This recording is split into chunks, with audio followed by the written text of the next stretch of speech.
guys, we're back in the control room here, and I always start with the kick drum. So here's my chain for the kick drum. I'm using this.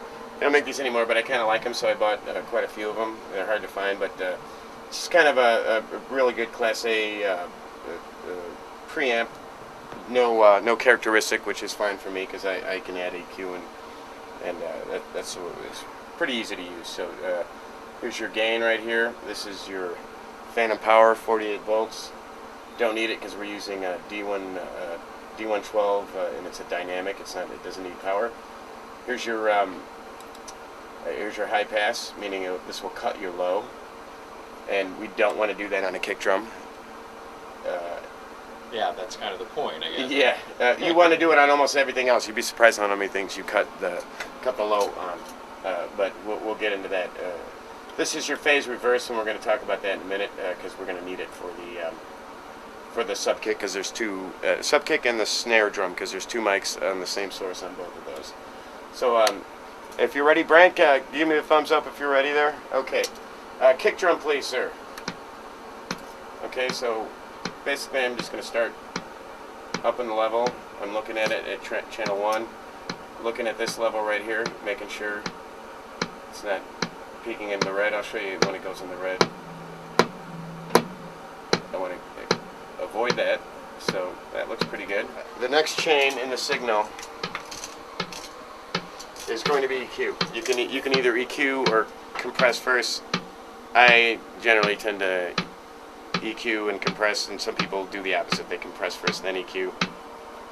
I like to EQ first. That's how I do things. Sometimes I do it the opposite, but generally speaking, I EQ first and then I compress because I believe that it changes the sound. So I like to change it, EQ it first and then compress it, and then you can always tweak your EQ again. Now for the kick drum, we can do a little rolling off because we have the subkick. We're going to come in here. If you want to zoom in here real quick, I'm using the DBX 242, which is I really like it on the kick drum. And this is the low cut. And you can tell right now I just swept everything out of there. But probably around 50 or something, just to get rid of some of the mud that we don't need. And when I'm doing kick drum too, I put it in the big speakers.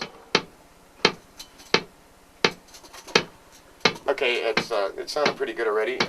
Another real good trick on a kick drum is to dip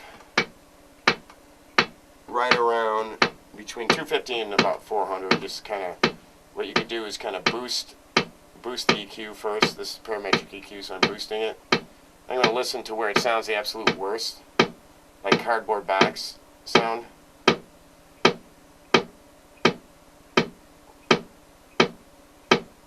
Right around there, and I'm going to dip it, cut it. I can hear that tighten it up a lot.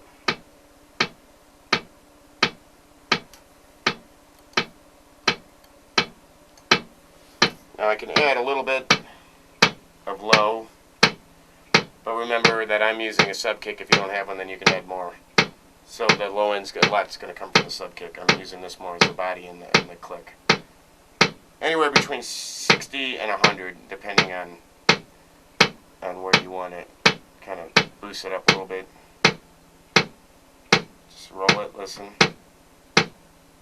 I'm at 80, that sounds pretty good to me. Now we're going to get a little click in there. Somewhere between 2.5 and 4. That sounds good right there.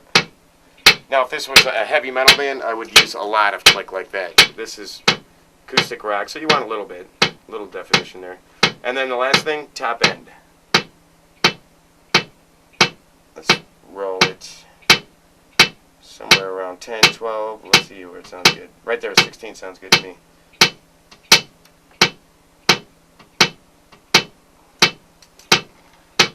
It's maybe a little bright for this style. It's right about there. Okay, that sounds pretty good. Now I'm using DBX 160 for basic standard on the kick drum and snare. They're really popular because they're real fast and they sound good. So I'm going to just start. I have the compression ratio at 4 right now. I can bring that down to about 3.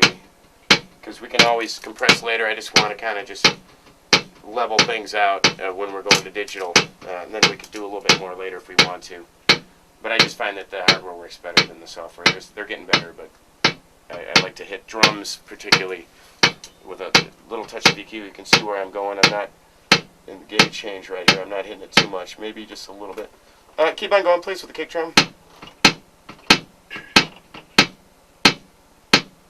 That would be smashing it. Don't want to do that. So that's nothing, and then that sounds pretty good. Now we're going to take a look at the overall level here, which is the output right here, and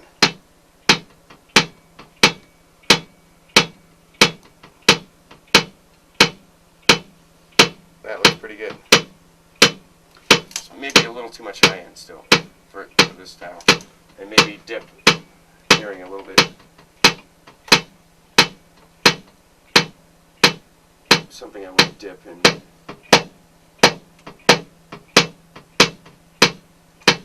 That sounds pretty good. Okay, now let's take a look at the Subkick. Keep on going. I'm going to go into the Subkick brand, so keep on going with the kick drum, please. So you hear that, and now this is what the Subkick sounds like. Just a kind of an 808, if you know your old drum machine terms. I got this going through the BlueTube here. So I'm going to start, it's a real hot signal, so what we're going to do is pad that to turn down the signal. I think it's by 20 decibels. And go up a little bit, sounding a little bit boxy. Now I have it going through a DBX 903, just the same thing, to just kind of, I don't need to smash it, just a little bit, just to contain it. If it hits a real loud note or something. It's looking pretty good. And now we're going to listen to them both together. And this is a pretty important part of it. Make sure they're both at 0 or at the same level. I'll keep them both at 0 for right now. And then we're going to listen to the phase. So I'm going to push, this is the phase button right here. It's the circle thing with the little slash in between it. Put it in. And immediately you can tell that there's a lot more. Can you hear that right now? So here's without it.